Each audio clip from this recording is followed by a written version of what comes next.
آپ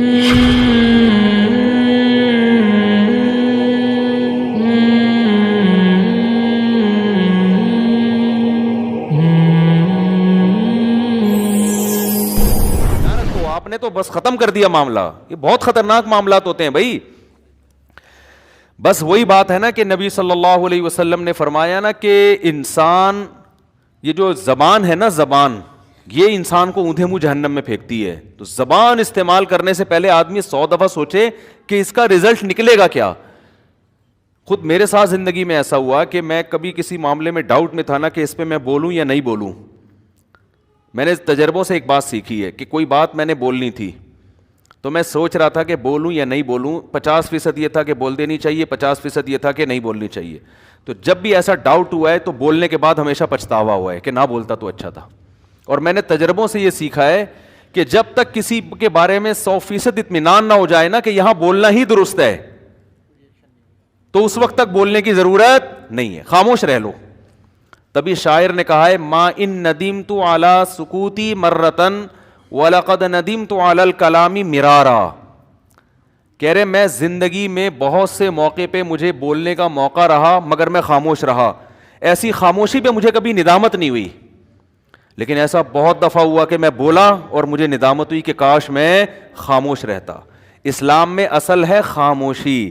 جب تک بولنے کی کوئی بہت واضح وجہ موجود نہ ہو, آپ کو پتا ہے کہ اب نہیں بولا تو فتنہ ہوگا, اس وقت تک آپ خاموش رہیں, بولے نہیں. سمجھ میں آ رہی ہے بات کہ نہیں یار؟ دیکھو دنیا, زندگی ہمیشہ ایک اصول پہ گزارو, یہ سب کے لیے اصول ہیں. اور یہ فقہا نے فقہ میں اصول بیان کیا ہے, اور میں سمجھتا ہوں یہ فقہا کا اصول ہے تو فقہ کا, لیکن یہ ہماری زندگی کے ہر شعبے میں اپلائی ہوتا ہے. یہ سمجھتے ہو کہ نہیں سمجھتے؟ وہ یہ ہے کہ جب بھی کچھ کوئی چیز سوچا کرو نا, تو اس میں یہ سوچو کہ اس میں اصل کیا ہے, اس میں اصل کیا ہے. جب تک اس اصل کے خلاف دلیل نہ ہو, مضبوط دلیل نہ ہو, اس اصل ہی پہ قائم رہو. تھوڑا میں ڈیفائن کروں گا تو بات کھوپڑی شریف میں انشاءاللہ بیٹھے گی. ہر چیز میں اصل کیا ہے, جب تک اس اصل کے خلاف مضبوط دلیل نہ ہو آپ نے اس کے خلاف نہیں جانا. مثال کے طور پر شریعت کا ایک اصول ہے, آپ نے وضو کر لیا, ہو گیا نا وضو آپ کا. ابے بھائی وضو کر لیا تو ہوگا, نہیں تو کیا ہوگا؟ کوئی وہمی بیٹھا ہے تو اس کا تو شاید نہیں ہوگا, لیکن نارمل آدمی جب وضو کرتا ہے تو وضو.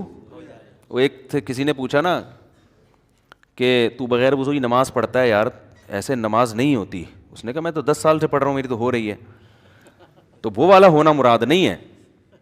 جب آپ وضو کرتے ہیں تو وضو ہو گیا نا. اب جب آپ آئے, 1 گھنٹہ گزر گیا وضو کیے ہوئے, اب آپ نماز کا ٹائم آ گیا, آپ کو وضو کرنا تو یاد ہے, اب آپ تردد میں ہو یار ٹوٹا ہے یا نہیں ٹوٹا. تو شریعت کہتی ہے اصل کیا تھا؟ وضو. جب تک ٹوٹنے کا یقین نہ ہو آپ کیا سمجھیں گے؟ وضو باقی ہے. اب اس کے خلاف جب تک مضبوط دلیل نہیں ہوگی, وسوسوں سے نہیں ٹوٹے گا. آپ نماز پڑھ لو, اللہ نماز قبول کرے گا. بالفرض اگر ٹوٹ بھی گیا ہوگا نا تو اللہ نماز قبول کر لے گا, اس لیے کہ آپ کو ٹوٹنا یاد نہیں ہے. سمجھ رہے ہو؟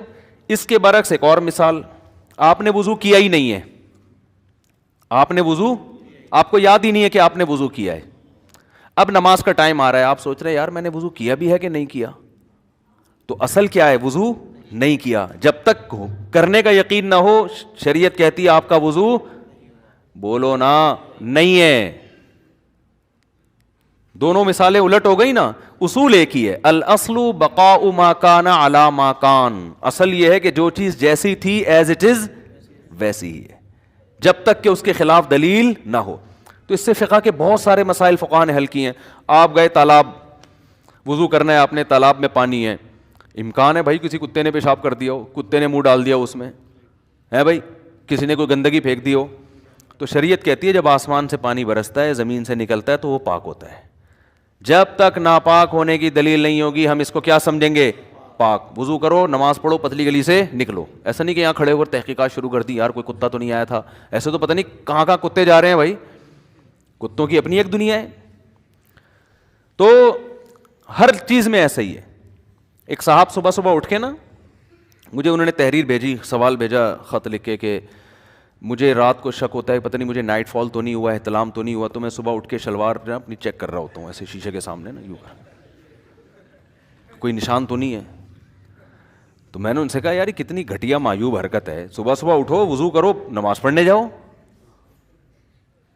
بھائی کیوں نائٹ فال میں اصل کیا ہے کہ نہیں ہوا, جب تک ہونے کا یقین نہ ہو تو ہم کیا کہیں گے نہیں ہوا. بھائی ہر آدمی کو اصل تو یہ کہ نہیں ہوتا, کبھی کبھار ہو بھی جاتا ہے. تو یہ تھوڑی کہ اب وہ شلواریں اٹھ کے چیک کر رہا ہے تو کیا آگے ترقی کیا کرے گا بھائی تو یہ آدمی ترقی کر سکتا ہے؟ یہ تو ساری زندگی اسی میں لگا رہے گا. آپ نے پیشاب کیا, قطرے ختم ہو گئے آنا, آپ نے استنجا کیا, پھر آپ نے وضو کیا, پھر آپ کو اب شک ہو رہا ہے پتہ نہیں پیشاب کا قطرہ تو نہیں نکلا, تو اصل یہ ہے کہ قطرے نہیں نکلتے. جب تک نکلنے کی دلیل نہیں ہوگی ہم کیا سمجھیں گے نہیں نکلے.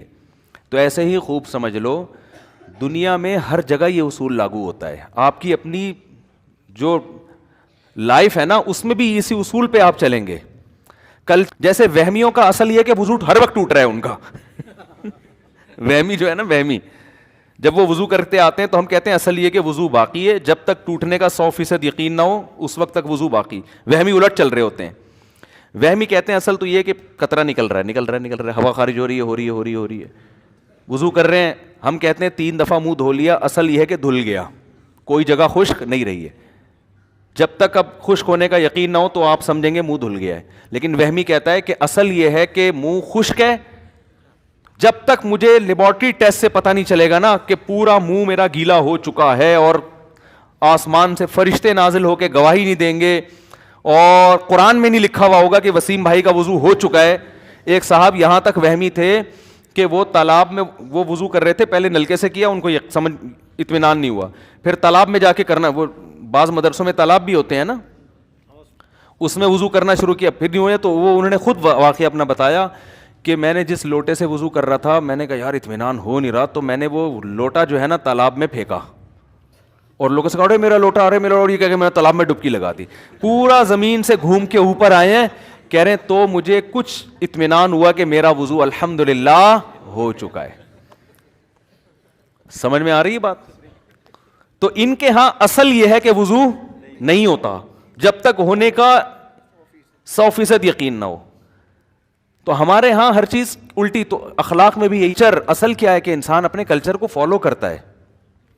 اب آپ کو یہ شبہ ہو گیا یار یہ کلچر صحیح ہے یا غلط ہے, جب تک غلط ہونے کی 100% دلیل نہ ہو کلچر کے اگینسٹ بولو نا مت چلو. ہاں 100% جب دلیل آ گئی یار یہ کلچر غلط ہے, کیونکہ آپ خامخواہ میں کلچر کے خلاف چل کے اپنے آپ کو ٹینشن میں کیوں ڈال رہے ہو بھائی؟ آپ کیا ہے کلچر ہے, کوئی بھی کلچر ہو سکتا ہے.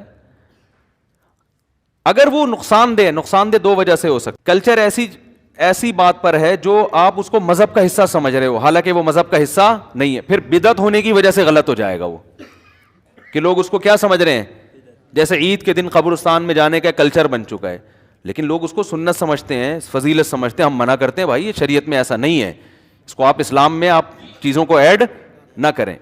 اور بعض دفعہ کلچر یہ ہوتا ہے کہ وہ شریعت کے, ایسا تو نہیں ہوتا کہ بدعت ہو, لیکن اس کے سائیڈ افیکٹ بہت ہوتے ہیں, جیسے جہیز. اب شریعت نے فی نفسی ہی کوئی اپنی بیٹی کو تحفے دینا چاہے تو شریعت کی طرف سے کوئی پابندی نہیں ہے. بھائی بیٹی ہے آپ 25 لاکھ کا جہیز دے دو, تو شریعت میں کوئی بھی کسی بھی ٹائم کسی کو گفٹ دے سکتا ہے, تو جہیز کو ہم بدعت نہیں کہیں گے کیونکہ آپ شریعت سمجھ کے تھوڑی دے رہے ہو.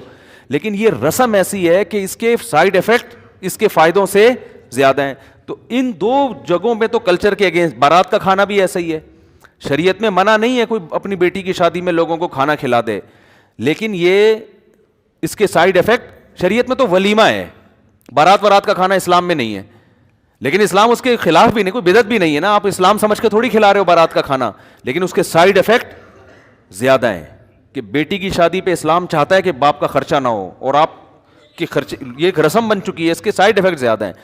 تو جب تک کوئی یقینی دلیل نہ ہو کلچر کے خلاف, آپ نے اس کلچر کے خلاف نہیں چلنا. بعض لوگ ایسی تقریریں کرتے ہیں بس کلچر کے, وہ تو آدمی بالکل ہی پاگل ہو جاتا ہے نا, وہ الٹا چل رہا ہوتا ہے. لوگ ایک معاشرے میں ایک عبرت کا نشان بن جاتا ہے وہ آدمی کہ یار یہ ہمارے گھر میں کوئی عجیب ہی چیز پیدا ہوئی ہے, ٹھیک ہے نا, ہر بات میں یہ سب کے اگینسٹ جا رہا ہوتا ہے.